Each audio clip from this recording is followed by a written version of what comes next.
The thing that fascinates me the most about Bitcoin is how spiritual it is in nature and how it catalyzes spiritual awakenings in people. It is going to be the thing that allows humanity's consciousness to upshift. And it Yeah. starts on an individual level by allowing the individual's consciousness to rise. As more and more individuals' consciousness rises, the whole global consciousness is going to rise. Do you feel that deep spiritual nature to Bitcoin? Yeah, I'm not particularly religious, but I do say thank God for Bitcoin all the time. I do believe in God. I'm not particularly religious, but I've had experiences that make it very difficult for me to deny the existence of a creator.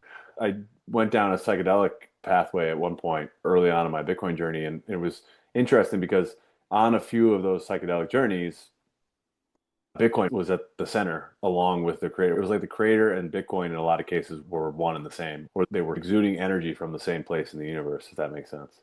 Now I won't go into any more detail, Well, too that's much more deep. detail, but No, I like love that. I love that. Yeah. it was this journey where it was like it was clear that there was a foundation, like a fountain of energy that was permeating throughout all of us, through us, through the world we walk through, all of it. And in that, in trying to peer into what that central energy was, I found Bitcoin there twice, basically hand in hand with God. It was as if God and Bitcoin were one and the same. And that was I was already well convinced about Bitcoin. It wasn't like that was like, oh, it wasn't the thing that made Bitcoin important in my life, but it did continue to deepen that conviction around what Bitcoin is.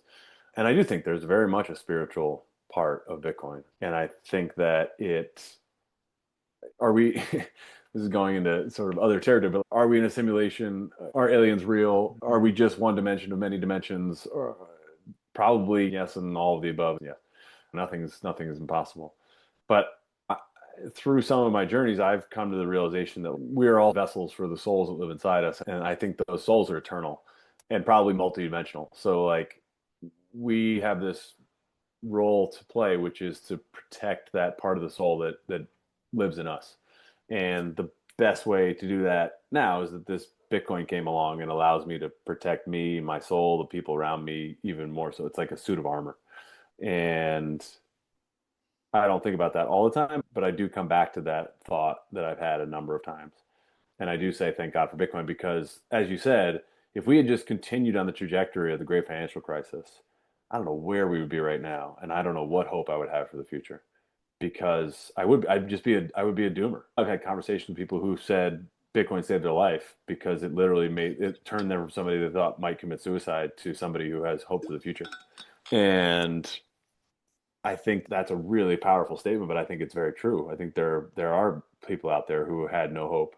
I'm sure there are Bitcoiners out there who found Bitcoin and helped them turn their life around from either drug addiction or alcoholism or suicidal ideations and those kind of things. And Bitcoin gave them that hope. Bitcoin is hope. We hear it all the time. Bitcoin is life. I have a friend who 100% believes that Bitcoin is the alien technology that was delivered to us by aliens, right? They said, okay, these humans are getting there, their technology is coming along. Now we're going to introduce Bitcoin so that they can join the cosmic order, right? Without it, they're just going to keep blowing each other up and infinite wars, and they're not going to be useful to the cosmic order. So we'll give them Bitcoin, then they'll adopt it and slowly develop it over the next 10, 20, 30, 100, 1,000 years, whatever it is. And then they'll be able to join the sort of intergalactic order. That's his 100% belief. That's what he thinks. And whether he's right or not doesn't really matter. What does matter is that and it doesn't matter that if Bitcoin was delivered through divine intervention or it was created by a man or it was delivered by aliens or whatever. None of that matters. What does actually matter is that it has completely changed the path of humanity. The way I look at Bitcoin and the way I look at the history of Bitcoin is like the same way we say BC and AD. I think there will be before Bitcoin and after Bitcoin time periods. There will be everything that came before 2009 and everything that came after. And like I said, unfortunately, I don't think either of us are going to live anywhere near long enough to really see the true impact of Bitcoin. Max Kaiser laments this quite often of I'm going to be gone before I really see the true impact of what's being built today. But I think in the same way that if you look back 2,000 years, there's only a handful of names you'll be able to really talk about, one of them being Jesus Christ.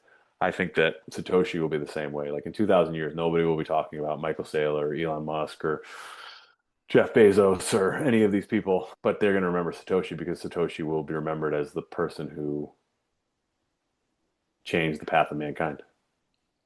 And we, for whatever reason, got to be lucky enough to be here when it happened.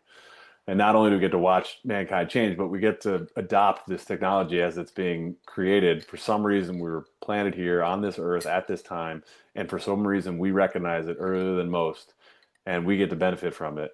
I have to pinch myself when I think about how lucky we are and how insanely people are like, oh, I'm late to Bitcoin, I'm late to Bitcoin, I'm late to Bitcoin. I'm like, you're insane. Bitcoin's gonna last for 1,000 years. You know who you're earlier than? Literally any other person that's going to exist on this planet for the next 1,000 years. You beat all of them just simply by existing today. And the fact that you can trade paper for the greatest money ever created, you might be late the minute you can no longer give dollars for Bitcoin. Maybe that'll be considered like not late, but that'll be like you're on time. The same way that today, I can't go buy dollars with my money. My money is dollars. I can't.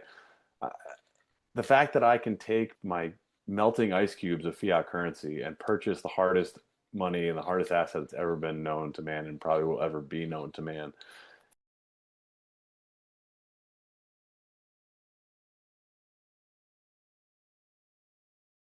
I hope that you enjoyed this episode of The Signal. In a world drowning in noise, signal is everything. Most people are overwhelmed, distracted, and deceived, not because they lack intelligence, but because they've lost the ability to discern what truly matters. But signal cuts through the noise. And Bitcoin is pure signal. It doesn't promise. It doesn't lie. It doesn't bend to opinion or propaganda. It just is. And as the world descends into even more chaos, distraction, and distortion, your ability to identify signal, to recognize what's real, true, and timeless will be one of your greatest assets. So stay sharp, stay sovereign, stay tuned, because here on The Signal, we don't follow trends, we follow truth. I'm Dr. Satoshi, and in a world of noise, we are the signal.